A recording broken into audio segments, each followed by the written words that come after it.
Welcome back to the class, everyone. We officially just got the kit for our new Moff Gideon that will be coming from the Conquest prizes. And while CG wants us to either sacrifice our Iden team to make an Imperial Remnant team, or put him in like a Mandalorian team, I think we can do a lot better than that. So first off, here is the kit of Moff Gideon. We're not going to read everything through, and I'm not even sure what we're supposed to refer to him as. My original intention was to refer to him as Bag, which would be Beskar Armor Gideon. But now he has like Dark DTMG, which is still kind of a mouthful when you abbreviate it. But I guess we'll figure out the name later. Overall, his kit looks pretty good, but it has one glaring problem specifically for GAC, not too much for TW. While he is coming in as an Imperial Remnant leader and will be able to bring that team to a new level, like I said, the glaring problem with that is when we go and look at the Imperial Trooper faction as it currently stands, and I don't think we're going to be getting any more help with them, at least for the time being. But when we look at the Imperial Trooper faction, you can't make 3 teams here in GAC. I mean, you really can't make 3 teams here no matter what, but you're going to be left with, what do we have right now? 13 plus the new Moff Gideon's going to be 14. Teams require 5. 14 divided by 5 doesn't exactly work out all that well. We can't really make 3 teams. So CG's intention in their post, and they say this, that in GAC, you're going to want to use the Iden team to your fullest extent, Iden Veer's teams to their fullest extent, specifically because Iden has a GAC Omicron, quite a good one, by the way, and a relevant one right now, almost more than ever. While when it first came out, it was really targeted at Mon Mothma. It can still beat a lot of higher level teams like CLS or the newer teams like Saw Gerrera and even Phoenix in some situations because of the amount of times they assist at a turn and the fact that they're rebels. So we obviously can't make 3 really good Imperial Trooper teams, even with the new Moff Gideon in here, because he doesn't quite hit the full 5. So what CG is trying to do as a make good for GAC, not so much for TW, and TW they're just saying you should sacrifice your Iden team, which I guess that's kind of understandable. But when we look into the kit, what they're trying to do here, and again, they say this flat out, but I want to point out to some things that he actually has in his kit that are doing it too, where he's specifically synergizing with dark side Mandalorians, specifically the leader, aka Maul, and he's able to do some other things with that too. So the whole concept for his kit in GAC from CG's perspective is they want it to be some type of weird Maul, Gar Saxon, along with the new Gideon in the team as well. And while I guess I don't totally hate this idea of this team up top, this is really what they want us to do with the, old Gideon taking the place of the new Gideon.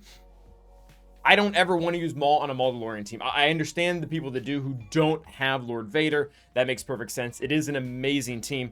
But when you have Lord Vader, Maul adds so much to the team, especially once you move up into the higher ranks where you're not as strapped for that many teams and you can start to smush things together for super teams. Although the more I was looking at the new Gideon's kit, the more I realized not only does he just synergize with Maul because he's the dark side Mandalorian, but he synergizes with Lord Vader himself, and I think every single one of his abilities actually adds something into Lord Vader without taking anything away. That was one of the interesting things that we were considering when we're looking at Malicos's new kit. While Malicos does bring a lot of things to a lot of different teams, he also can take away. I think one of the biggest examples being how he can add stuff to a raid team because he's an unaligned force user, but he also takes away from it because he's a dark side character, and there's a lot of synergy specifically with Ben Solo that doesn't require it. So that being said, let's go ahead and look into every single one of these kits or pieces of Moff Gideon's kit and just see how this relates to Lord Vader.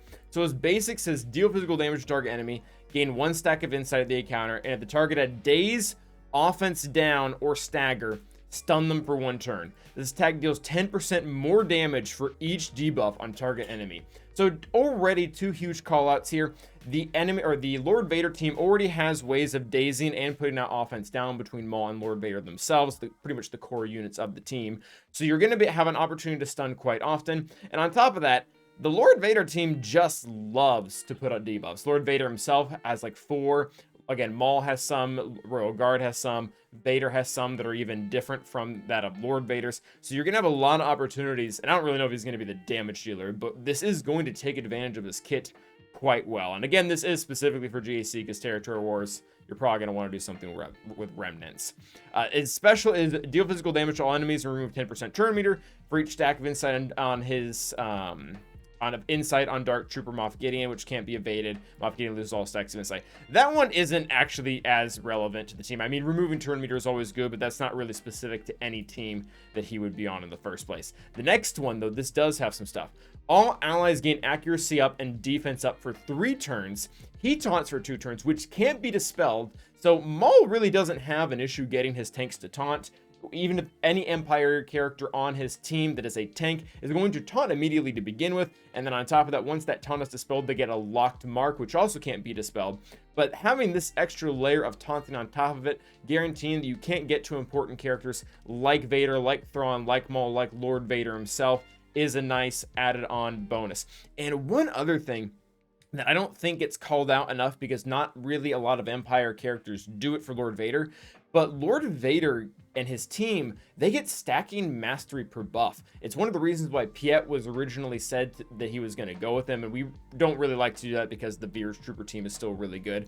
But this is going to be a nice boost to that. The taunt is going to be great. He recovers health and protection and calls target other allies to assist. So this is also nice because recovery for a tank is good, but you can also call Maul to assist and increase his stacks of Furious because he'll be, or not Furious, of Anguish because he'll be using his basic. So again, overall, just more synergy here. And then this one's nice. If he's in the leader slot, which if you're using with Lord Vader, he's not going to be. Otherwise, this is the case that's important. Defeated dark side Mandalorian allies are revived with 30% health and protection and gain retribution for 2 turns.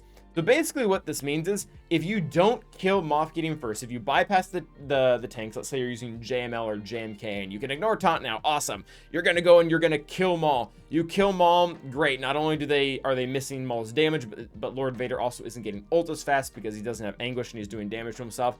And lo and behold, we get him coming back because good old Moff Gideon here not only was taunting, adding buffs, and as well adding some nice debuffs to the Lord Vader team, but he's going to revive one of the most important characters on the team as well. So while this isn't going to really, magically change all the matchups and Lord Vader is going to be impossible to beat, it does change some relevant matchups because any of them that don't have anti-revive, which specifically JML and JMK, as we previously mentioned, they don't really have a way around revives right now. And letting Lord Vader and his team get to stick around longer is how you lose that match coming up.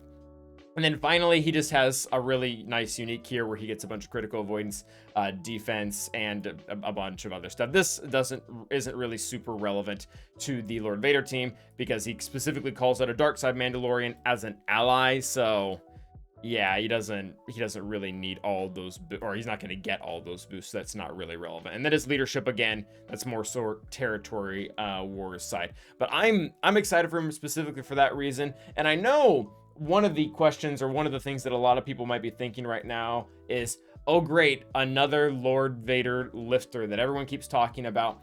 And I do want to say why I think this one is different. So the last 2 characters I think that we've seen come into the game that were like, oh, this is Lord Vader's lifter, and then it just hasn't been true, is Malicos and Reva. And the big differential for this Moff Gideon and the 2 of them, like we showed at the very beginning of the video, there really isn't a great place for this Moff Gideon outside of Lord Vader, assuming you have Lord Vader, because the Maul team, you're not going to run that because Maul's going to go with Lord Vader, and you're not going to put him with Imperial Remnant because if you do, then you kill your Iden and your Veers team.